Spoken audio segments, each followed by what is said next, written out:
Chat GPT অথবা Gemini AI অথবা আরেকটি এআই টুলস দিয়ে কীভাবে ঈদ মোবারক পোস্টার বানাবেন তার বিস্তারিত আলোচনা থাকবে আজকের ভিডিওতে। চলুন প্রথমে চলে যাব হচ্ছে চ্যাট জিপিটিতে। চ্যাট জিপিটিতে আমি ক্লিক করলাম। আগে থেকেই কিন্তু আপনার একটা সুন্দর ছবি লাগবে। এরপর রয়েছে ক্রিয়েট অ্যান ইমেজে আমি ক্লিক করলাম। পাঞ্জাবি পায়জামা পরে ছবিটা থাকলে সবচেয়ে বেশি ভালো হয়। এখান থেকে কোন ছবিটা আপনি নেবেন, এখানে প্লাস আইকনে আমি ক্লিক করলাম, ফটোসে ক্লিক করলাম। এখান থেকে একটা ছবি আমি নিয়ে নিলাম, অ্যাড বাটনে ক্লিক করলাম। ছবি নেই, আপনারা যত বেশি ভালো ছবি দিতে পারবেন তত হচ্ছে আপনার পোস্টারটা ভালো হবে বা ইমেজটা ভালো হবে। এরপর ডিসক্রাইব অ্যান ইমেজ, এখানে আমি একটা লেখা লিখে রেখেছি, পেস্ট করে দিলাম। কি লিখেছি অবশ্যই বলবো। আমাকে একটি ঈদ মোবারক পোস্টার বানিয়ে দাও। আমি যে ছবি দেব পোশাক পরিবর্তন করে সুন্দর পায়জামা পাঞ্জাবি পরিয়ে দিবে। পোস্টারে লেখা থাকবে ঈদ মোবারক ঈদুল আজহা। রেশিওটা ঠিক করে দিলে ভালো হয়। রেশিও হবে 1:1। এখানে ঈদুল আজহা এবং 2026 এটা অবশ্যই উল্লেখ করে দিবেন। ছবিতে দেখি ছবিতে পায়জামা পাঞ্জাবি পরিয়ে দেয় নাকি। আপনারা পায়জামা পাঞ্জাবি পরিয়ে ছবি উঠে তারপর ছবিটা দিবেন, দেখা যাক কি হয়। এই যে দেখতে পাচ্ছেন ছবিটা কিন্তু আমাকে পায়জামা পাঞ্জাবি পরিয়ে দিয়েছে, হাতে একটা ঘড়ি দিয়েছে, ঈদ মোবারক ঈদুল আজহা 2026 লিখে দিয়েছে। আপনারা ব্যাকগ্রাউন্ড কি কালার চান, এই ছবিতে আরও কী কী ইনস্ট্রুমেন্ট চান, সব কিছু যদি সুন্দরভাবে লিখে দিতে পারেন তাহলে আপনারা ভালোভাবে ছবি জেনারেট করতে পারবেন। এই যে ছবিতে ক্লিক করলাম, তারপরে হচ্ছে উপরে অ্যারো বাটনে ক্লিক করে ছবিটা আমি গ্যালারিতে নিব। এরপর চলে এসেছি জেমিনিতে আমি ক্লিক করব। মানে এআই দিয়ে এআই পোস্টার বানানো মানে খুব সোজা।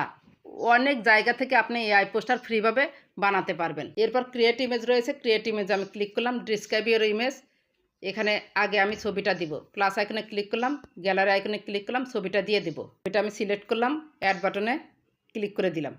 এরপর ডিসক্রাইব ইওর ইমেজ, এখানে একটা আমি লেখা লিখে রেখেছি, পেস্ট করে দিব। পেস্ট করে দিলাম। এরপর অ্যারো বাটনে ক্লিক করে দিলাম। একটু ওয়েট করবেন, দেখুন অন্য ধরনের ছবি চলে আসবে।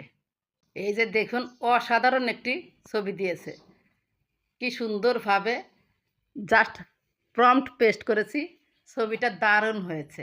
এটা গ্যালারিতে নেব কিভাবে, ছবিতে ক্লিক করলাম, এরপর এই যে সেভ অপশন রয়েছে, সেভ অপশনে ক্লিক করে দিলাম। এরপর চলে যাব হচ্ছে পোস্টার বানানোর খনি, অর্থাৎ ঈদ মোবারক বা অন্য কোনো যদি এআই দিয়ে ছবি বানাতে চান সেই খনিতে আমরা চলে যাব। সেজন্য আমাদের একটা অ্যাপ ইনস্টল করে নিতে হবে। এই যে দেখতে পাচ্ছেন গো প্রম্পট, এটা আপনারা প্লে স্টোর থেকে ইনস্টল করে নেবেন। এরপর উপরে রয়েছে ট্রেন্ডিং লাভ গার্লস বয়েজ কাপল, ট্রেন্ডিংয়ে আপনি ক্লিক করবেন। আপনাদের দেখাচ্ছি, তারপরে ঈদ মোবারকের পোস্টারে চলে যাচ্ছে।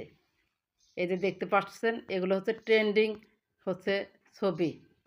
এই ধরনের ছবি কিন্তু আপনারা তৈরি করতে পারবেন। উপরে দেখতে পাচ্ছেন সার্চ বার, সার্চ বারে ক্লিক করুন। এখানে সার্চ বারে লিখব ঈদ মোবারক, ঈদ মোবারক। এরপর নিচে সার্চ বারে ক্লিক করুন। এই যে দেখতে পাচ্ছেন কত ছবি। এই ধরনের ছবি যদি আপনি তৈরি করতে চান তাহলে আপনাকে এই ধরনের ছবি তৈরি করে দিবে। এখান থেকে আমি একটা ছবিতে ক্লিক করব, এই ছবিটাই নিলাম। এরপর মানে ছবিতে ক্লিক করতে হবে জেনারেট প্রম্পট, এই জেনারেট প্রম্পট এখানে আপনি ক্লিক করবেন, একটু ওয়েট করবেন। এই যে খুব দ্রুত হয়ে গেল, আমাদের কিন্তু প্রম্পট দিয়ে দিচ্ছে। এরপর এই যে কপি প্রম্পট ক্লিক করলাম। এই অ্যাপ দ্বারা যে ছবিতে আপনি ক্লিক করবেন সেই ছবির হচ্ছে আপনি প্রম্পট পেয়ে যাবেন।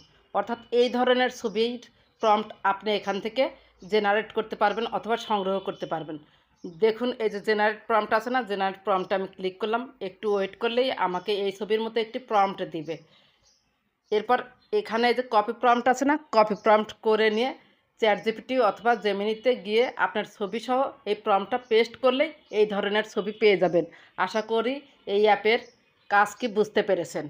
এরপর চলে যাব জেমিনিতে অথবা চ্যাট জিপিটিতে। এখানে এক্সিট অ্যাপে দিয়ে বের হয়ে চলে আসুন। জেমিনিতে আমি ক্লিক করলাম, ওই প্রম্পটটা পেস্ট করে দিব। একটা ছবিও দিতে হবে কিন্তু। এরপর ক্রিয়েট ইমেজে ক্লিক করলাম, প্লাস আইকনে ক্লিক করলাম, গ্যালারি আইকন থেকে ছবিটা আমি নিয়ে নিব। এরপর ছবিটা আমি নিয়ে নিলাম, অ্যাড বাটনে ক্লিক করে দিলাম। এরপর যে প্রম্পটটা পেয়েছি সেই প্রম্পটটা আমি ক্লিক করব। এই যে প্রম্পটে দিয়ে দিলাম, এরপর অ্যারো বাটনে ক্লিক করে দিলাম। একটু ওয়েট করুন। এই যে দেখতে পাচ্ছেন কি সুন্দর ছবি দিয়েছে, ছবিটাতে আমি ক্লিক করলাম। ক্লিক করার পর সেভ দিয়ে গ্যালারি আইকনে নিয়ে নিলাম। এখন কথা হলো যে আপনি যদি ছবি ভিন্ন টাইপের তৈরি করতে চান, চ্যাটজিপিটি অথবা জেমিনিতে খুব সুন্দরভাবে আপনাকে উপস্থাপন করতে হবে, অর্থাৎ লেখাটা দিতে হবে। আপনি যেভাবে চাইবেন ঠিক সেভাবেই চ্যাটজিপিটি এবং জেমিনি আই থেকে খুব সহজেই ফ্রিভাবে ঈদ মোবারক পোস্টার বা অন্যান্য পোস্টার তৈরি করতে পারবেন। যদি ভিডিওটি ভালো লেগে থাকে তাহলে সাথেই থাকবেন। সবাইকে অগ্রিম ঈদুল আজহার শুভেচ্ছা রইল। ঈদ মোবারক।